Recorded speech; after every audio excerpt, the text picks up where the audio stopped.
Sebenarnya ramai yang mengabaikan petanda-petanda untuk pembenihan ikan tilapia ni. Terutama sekali yang paling mudah, buih-buih yang ada di atas permukaan air ni.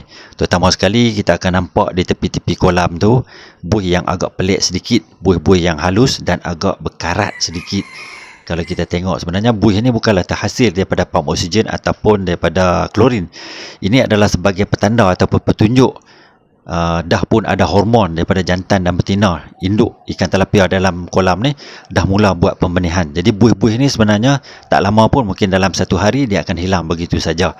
Jadi buih-buih ni sebagai petanda yang menunjukkan bahawa kepada kita lebih kurang dalam 2 hingga ke 3 minggu anak benih pasti akan ada yang menetas. Jadi kena alert sedikit lah, jangan dibuat terlalu kerap sangat cucian kolam ni ataupun dibuang terus air di dalam kolam ni. Okey, Assalamualaikum.